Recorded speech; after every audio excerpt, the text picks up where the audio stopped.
I felt dirty as an Indian all my life in residential school. Look at that. It's all names. When you're brought up in an institution like the Catholic Church, you have strict rules and you went with their ethics.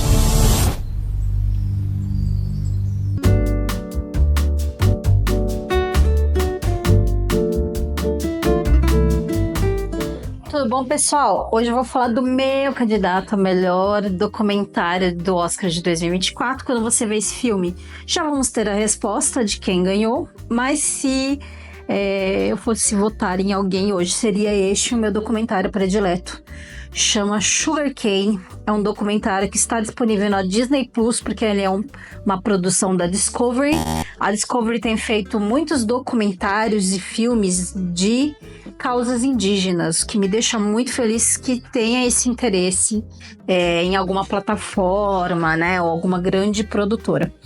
Esse filme, ele então é um filme da Discovery e um dos produtores executivos é a Lily Gladstone. Vocês vão lembrar dela porque eu falei sobre ela no Oscar do ano passado, que ela concorreu a melhor atriz com o filme do Martin Scorsese, né? Assassino da Lua das Flores. Ela ganhou uma relevância muito importante e, como toda boa indígena, ainda bem, no mundo inteiro, ela utiliza a sua visibilidade para dar visibilidade aos demais povos indígenas, que me faz muito feliz, né? Então, Sugarcane é um filme dirigido pelo indígena que chama Julian Brave Noisecat e pela Emily Cassie. Essa história fala muito sobre a história da própria família. Então, ele é um dos atores, óbvio, né? Porque ele tá contando a própria história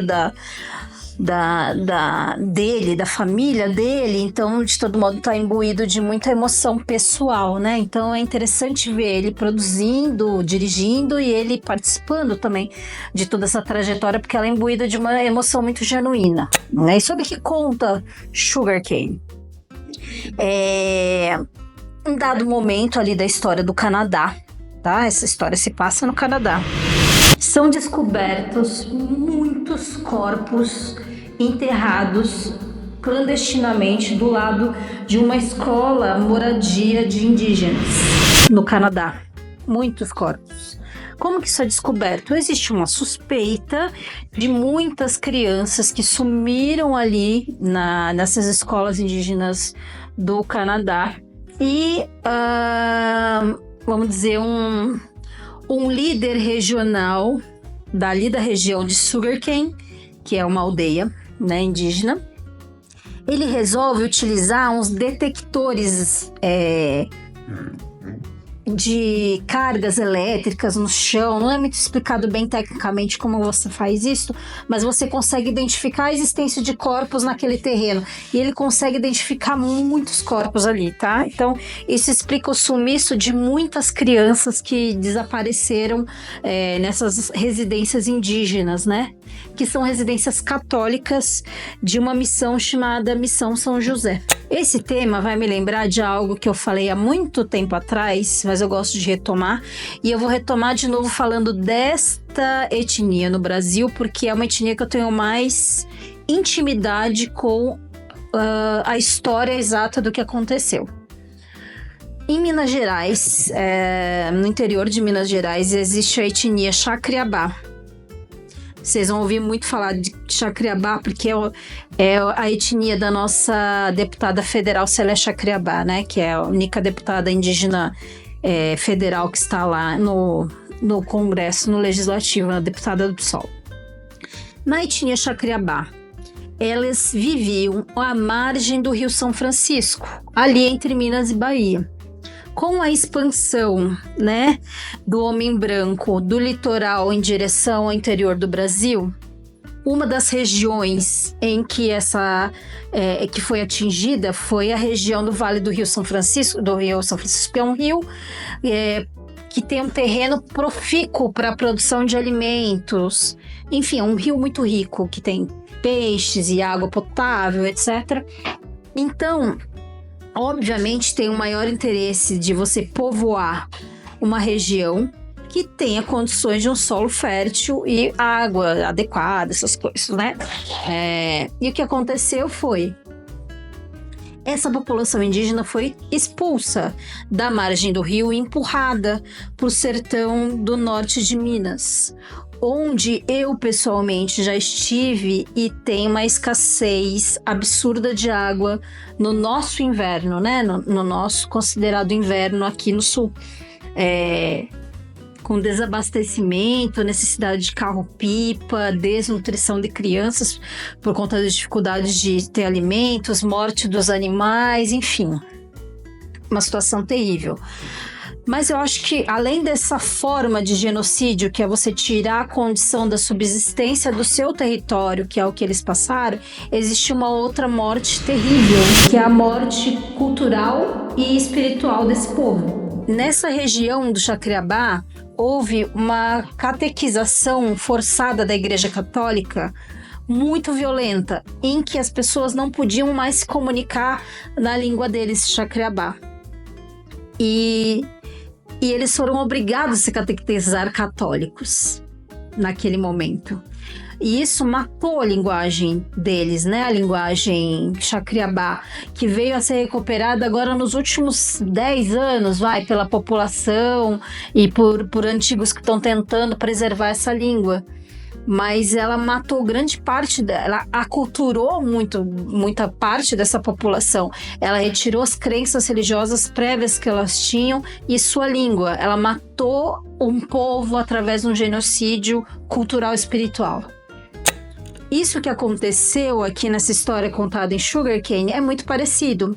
Você precisa resolver o problema dos indígenas, que é um problema, e é esse o termo que foi utilizado quando eles implementaram essas missões de São José. Você precisa resolver o problema dos indígenas aqui no território, ou seja, você precisa domar uma atitude nômade que eles têm de circular por aí livres, né? E eu preciso botar eles num lugar fixo para eu poder explorar as terras onde eu quero e deixar eles fixos numa terra em que eu não quero.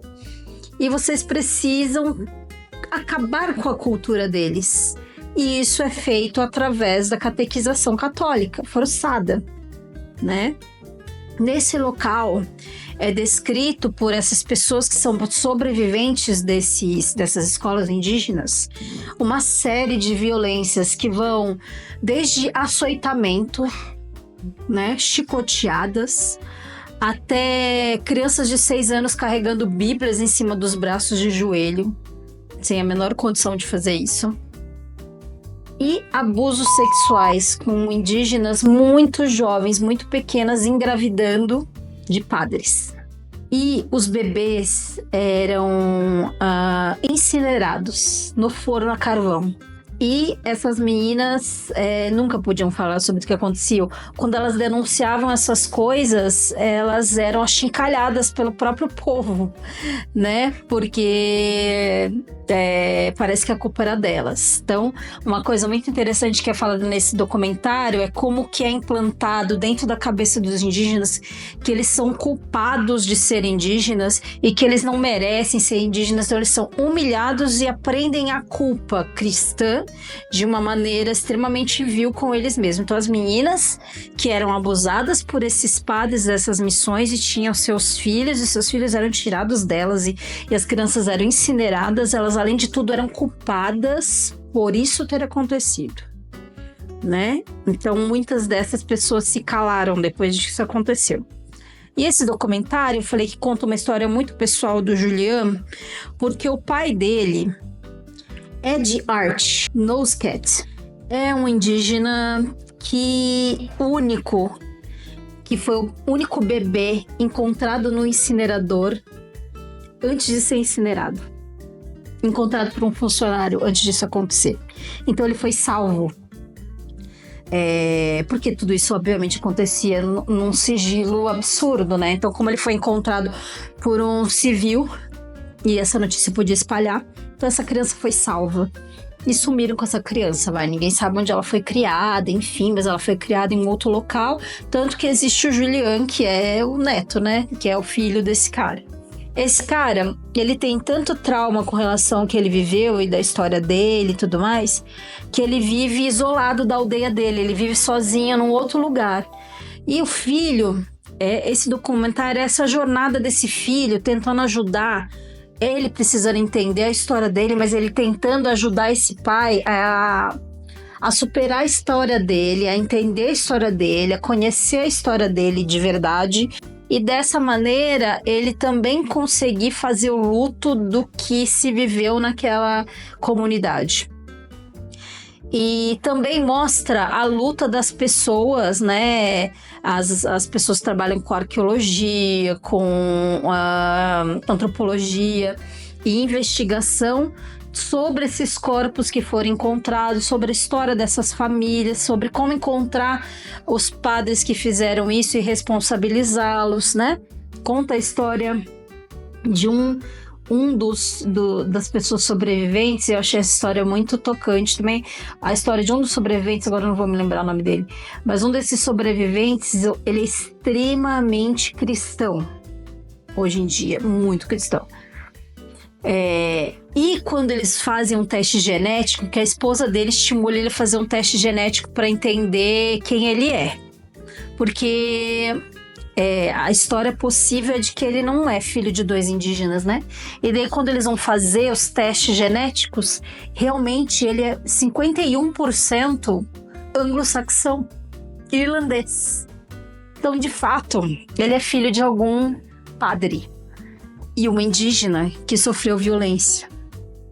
Ele tem muita dificuldade de admitir isso. Ele só consegue admitir isso quando, depois de descoberto esses corpos todos aí, né, o Vaticano marca um encontro dos povos indígenas dali do Canadá com o Papa, para que o Papa peça perdão a eles pelo que aconteceu. E o Papa, de fato, pede perdão ao que aconteceu, mas a igreja não dá nenhuma informação para que essa missão ou esses padres sejam melhor investigados.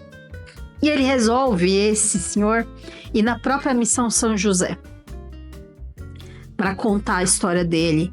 E daí é extremamente tocante que ele fala: são 4 gerações minhas que foram abusadas pela tua missão, porque a minha avó foi uma mulher abusada, a minha mãe foi uma mulher abusada e por isso eu existo, e eu fui abusado também nessa missão. E daí ele admite uma coisa que ele não queria admitir para ele mesmo, porque era muito violento para ele, né?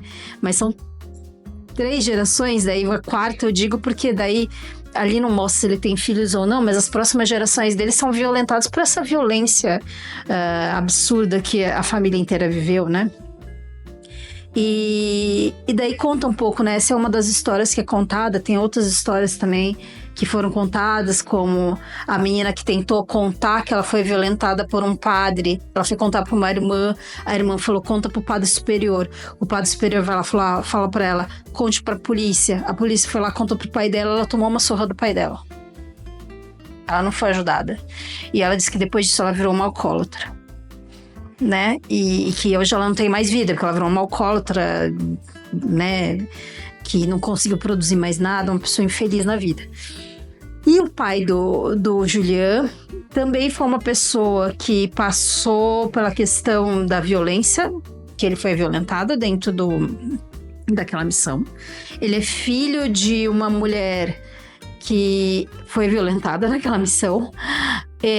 Ele disse que ele era tão triste que ele, apesar de ser casado e ter filhos, ele só chorava o dia inteiro do nada e só bebia. Então ele resolveu que ele ia embora, porque ele não era um pai bom para os filhos, ele não conseguia ser um marido bom, ele era uma pessoa muito infeliz, por isso que ele foi embora fugido dali da região dele.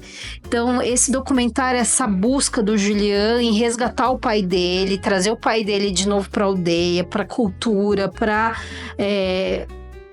conseguir vivenciar de uma maneira dolorida, mas real e definitiva todos esses traumas que eles passaram, assim, né, juntos. E conta essa história dele voltando na aldeia, encontrando a mãe contando pra ele com muita dificuldade, porque ela também nunca mais quis falar sobre o tema, sobre o que ela passou e o quanto ela se sentia culpada, por isso que ela rezava todo dia, e mesmo assim ela continuava se sentindo culpada pelo que ela fez. Ela não fez nada, mas ela se sentia culpada, né? E do Julian resgatando o contato com o pai dele que sumiu E o Julian dizendo pro pai dele que se sentiu abandonado pelo pai dele. E o pai dele justificando por que ele abandonou a família naquele momento. E o processo todo de investigação desses crimes que foram cometidos. Mostra que o primeiro-ministro do Canadá vai nessas comunidades pedir desculpas pelo que o Canadá fez com eles, mas só vai no dia que o Papa recebeu as outras pessoas da comunidade. Ele podia ter ido qualquer dia antes, mas ele vai no mesmo dia. Esse dia, alguém da imprensa pergunta se não é um absurdo ele só tá representando o Canadá nesse momento, só porque o Papa também está pedindo desculpa naquele momento, né? Então mostra a negligência dos estados e a participação, principalmente isso, a participação do Estado nessa violência contra os povos indígenas ali no Canadá. Nos Estados Unidos também. Do filme tem uma estatística, a estatística de quantas escolas canadenses e escolas americanas foram financiadas pelo governo. Ou seja, isso era um plano político acima de tudo, porque é uma maneira de calar esses povos, uma maneira de aculturar esses povos, uma maneira de sufocar os povos e causar um genocídio físico, né? Matar muitos deles, mas principalmente cultural. E como isso acontece no mundo inteiro, né? Porque eu tava aqui contando um pouco da história do Chacreabá. Eu não sei se as residências escola, ou se houve residência escola, ou se a maneira como as catequeses aconteciam aqui também foi violenta, como foi essa que aconteceu no Canadá. Mas a violência cultural e religiosa já é suficientemente violenta, sabe? Para poder justificar qualquer atitude aí que uma igreja que se diz cristã e com preceitos de amor e cuidado ao próximo possa ter feito no mundo inteiro. Para mim é só mais uma maneira de se exercer política, que não é feita só através da bala, né? Ela pode ser também feita através da fé. E ela acontece com os povos indígenas no mundo inteiro, e hoje em dia ela acontece com nós, cidadãos, se a gente não for atento, né? A gente ser controlado e ser exterminado através da fé. Olha o que eles fazem com... Algumas igrejas fazem com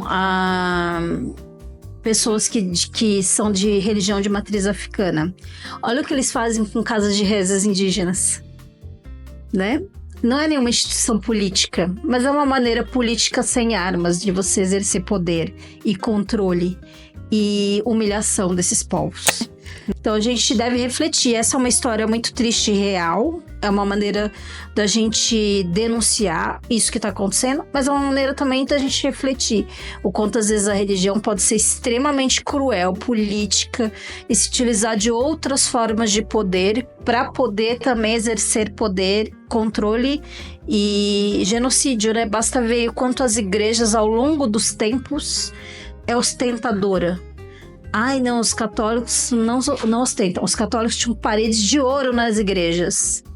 E os protestantes de hoje em dia utilizam marcas milionárias nas suas vestimentas, nos seus carros e relógios. As igrejas ostentam de uma maneira violenta contra o povo. Bom, esse filme merece ser assistido porque é triste todo momento, mas ele ajuda a gente a refletir bastante coisa. Eu espero que ele ganhe, que ele merece. É um documentário maravilhoso, muito bem feito. Esse indígena Julien Noisket merece, porque na verdade foi uma terapia através de um processo criativo, né?